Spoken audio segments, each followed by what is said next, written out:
तो दोस्तों, मैं रिंकू सिंह आप सभी भावी मुख्य सेविका बहनों का अपने चैनल पे स्वागत करती हूं और उम्मीद करती हूं कि सभी स्वस्थ और मस्त होंगे।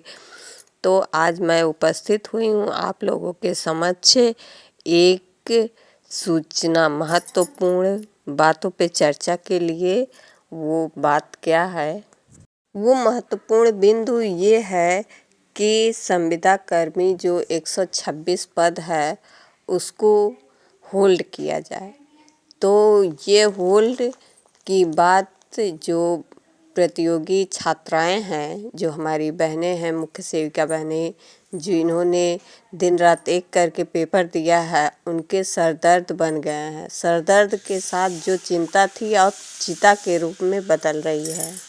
तो मैंने आप सभी बहनों से इसके पहले एक वीडियो मैं बनाई थी आंगनबाड़ी से संबंधित।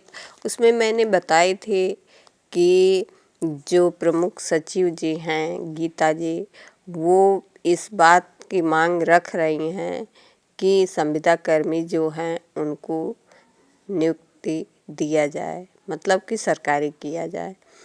तो अब ये जांच क्यों होने लगा, अब ये सरकार की मंशा क्या है, भगवान जाने। अब इसके आगे एक महत्वपूर्ण बिंदु और है कि 126 पदों को होल्ड कर दिया जाए, जबकि जो नोटिफिकेशन है उसमें कहीं भी 126 का जिक्र नहीं किया गया है।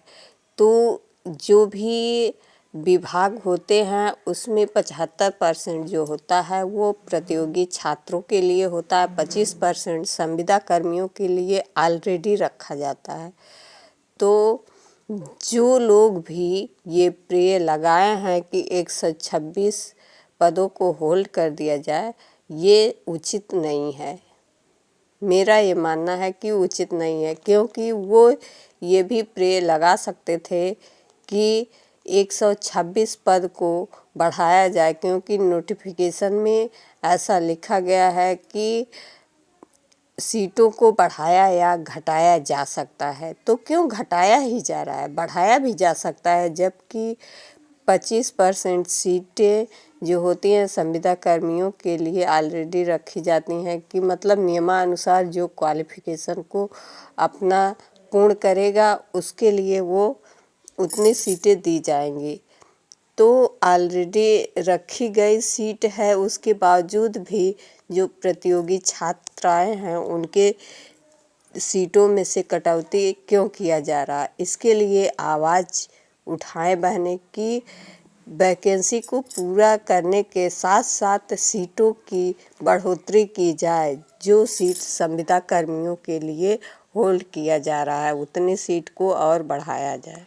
जो भी बहनें हमारी परेशान हो रही हैं ज़्यादा कि अब चिंता जो चिता के रूप में बदल रही है उसका क्या किया जाए, तो उसका निर्णय देने वाले जज हैं और जज का निर्णय ही सर्वोपरि निर्णय होता है। क्योंकि हमारे यहाँ संविधान में ये भी लिखा गया है कि हमारी जो न्यायपालिका है, तो हमारी कोई भी बहन हताश और निराश ना हो, भरोसा रखे, जो भी न्याय होगा एक्सेप्ट करना पड़ेगा और न्याय निष्पक्ष ही होगा।